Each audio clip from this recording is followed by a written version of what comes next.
Okay. I'm going to teach you a bar trick, George. Bar trick like drinking? No, I think you got that covered. It's with napkins, okay? You could do this like take a napkin. You could do this at a restaurant or whatever. So the contest is to see who can roll the napkin down, open it up like this, who can roll their napkin down the smallest, okay? Okay. So to make it fair, we're both gonna do exactly the same thing. So you take your corner and put it like that, and the other far end, yep, that's right, that's the bottom.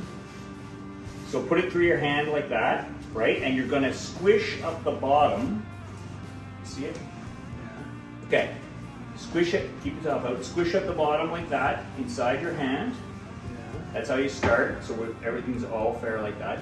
Now, that's your right hand, that's your strong hand, or is your left hand stronger? All right. Okay, so we're gonna stick with the right hand. So you wanna use your strong hand and you wanna start to draw down with your thumb. That's right, so draw down with your thumb like that. Keep drawing down.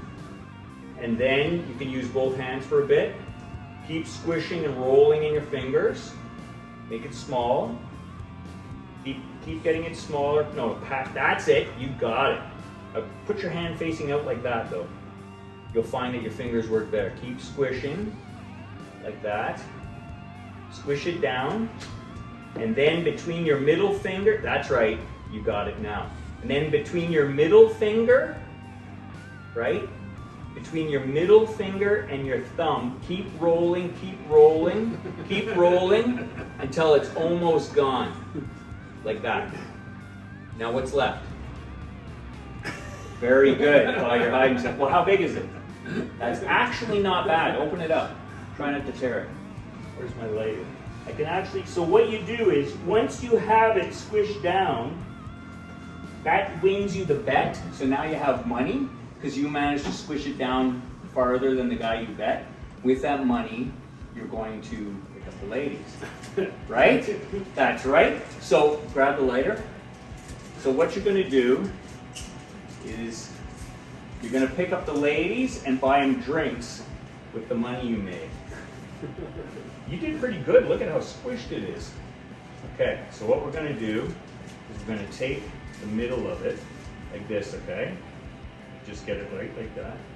Okay, we're going to put it how it was before, like that. Okay? Just a little bit. Now, light it on fire. Okay?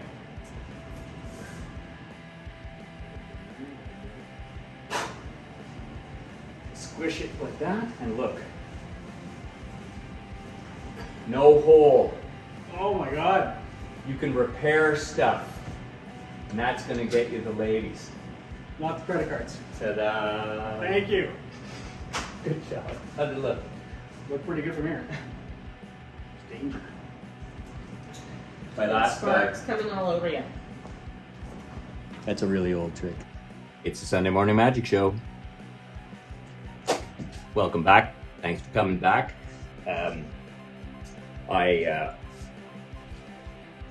What?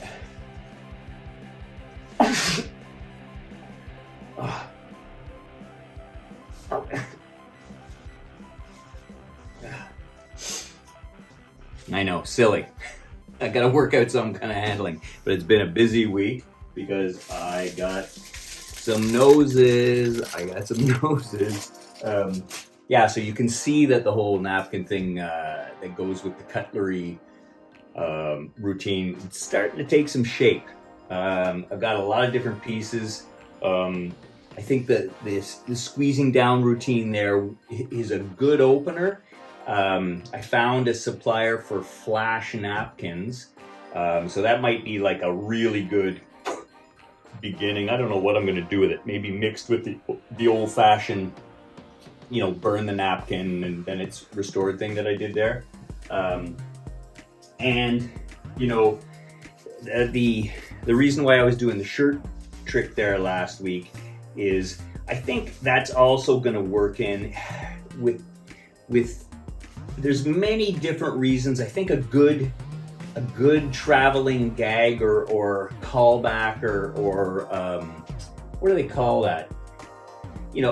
somebody remind me when it's a gag that keeps coming up. I think a reoccurring gag in that routine, because that whole routine is sort of absurd, with the eyeball on the spoon and now the nose, and then I might do something with one of the fake tongues and the knife, and of course where you pretend to stick your finger through the napkin, right, and then you restore it.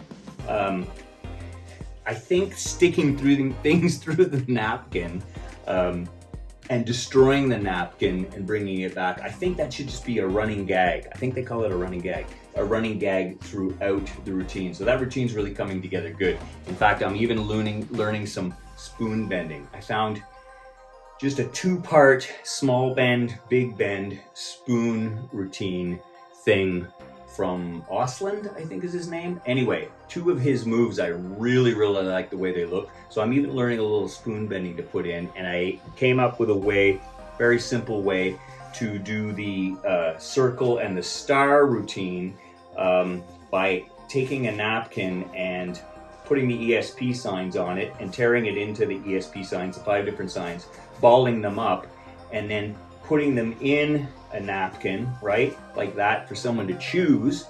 And of course you're forcing them to star, and then they hold on to it, and you reveal you've gone to all this elaborate work to do an origami circle, and it's not the circle, and they've been holding on to the piece that you pulled out of the middle the whole time, and it's the star, which then does match their pick. I think that's a good closer. But this week, before I go, and stick around, I won't tell you quite why, but stick around. There's a little reason why you might want to stick around. But there's a type of routine that I've never been able to let go of. I just love this friggin' stuff.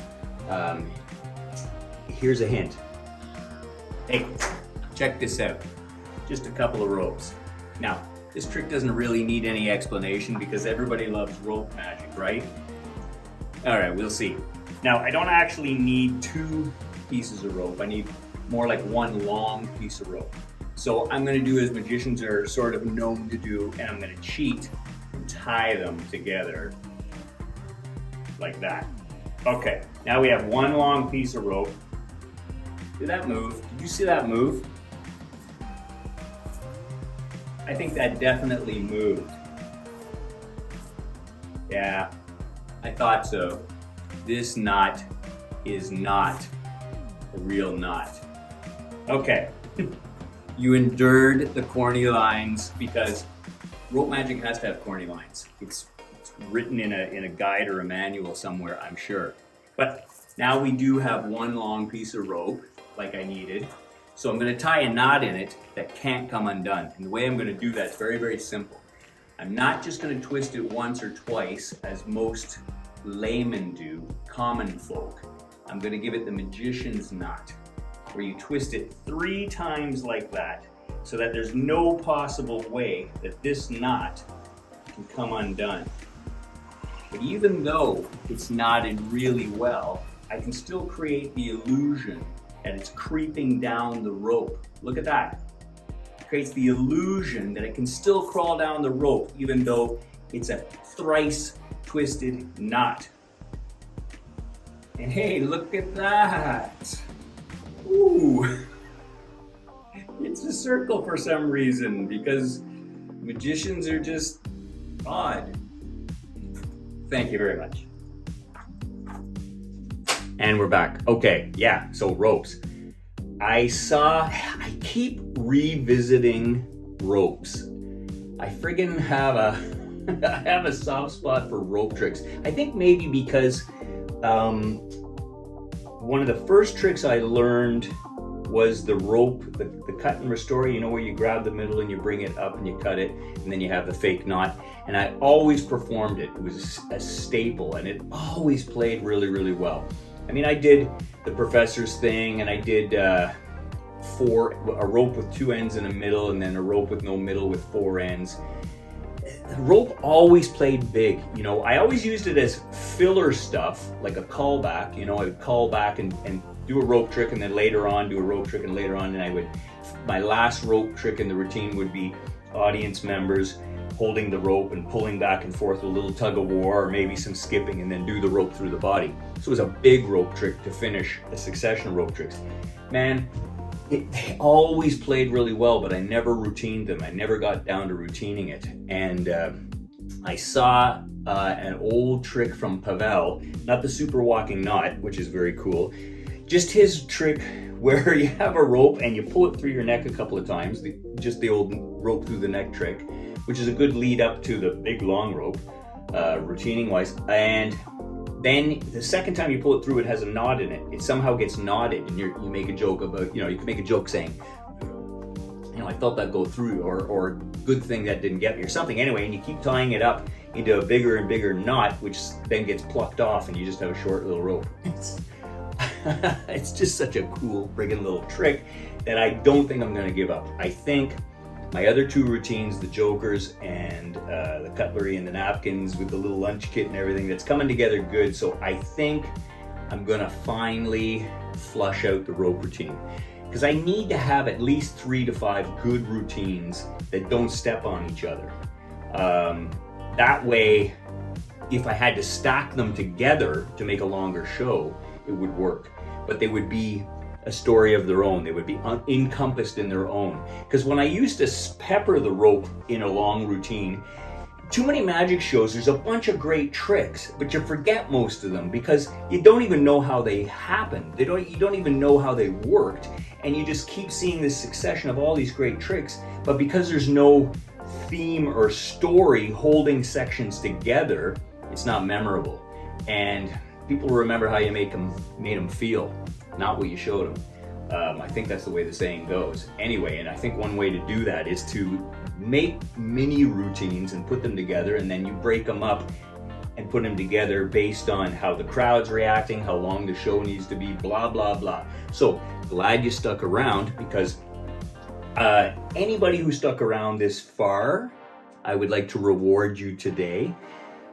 Just, if you don't know this trick, I don't know how many people have seen this trick before, where you take the 2 ropes in the middles and you put them behind your head like this, and the idea is to do like the linking rings. You're going to do linking ropes, right? And lo and behold, somehow you actually link the ropes, just like that. And you can show them completely linked. Now, if you don't know this trick and you quote rope-a-dope in a sentence in the comment section, I'll send you the link to learning this. You know why this is a good trick? It's my favorite rope trick, but it's the one that gets the least reactions, and it's the least spectacular. Why do I like it? Because it does not use gimmick ropes, and it happens big and fast. So when you cut and restore a rope, you're faking it. Like you're faking the way you manipulate the rope. And then there's a lot of gimmick rope tricks. This trick, the ropes can be examined. You can use any 2 ropes. For this one, I like to use a fairly slippery rope, but it doesn't matter. It'll work with neckties. If you don't know this trick, that can be done with neckties at any time, borrowing two neckties. Or if you're wearing one, or anything like that. You could use anything, like a couple of ropes for this trick. If you don't know this trick, you should, because it is a really good starter. It's a real conversation piece starter, because once you have the ropes linked, you can hand them out. Now, the other real important reason I like it is, if you're doing a rope routine and you're cutting a rope at a different point than you're saying, or especially when you're using some gimmick ropes, this can be interjected at some point as a convincer, because it does not use a gimmicked rope, and it doesn't ask you to make one rope longer or shorter, or cut it or tie it somewhere that you're not actually doing. So that's it for this week. If you want to learn this trick, just use that in a sentence in the comment section, and I guess I'll see you next week if you come back. Thanks for being here.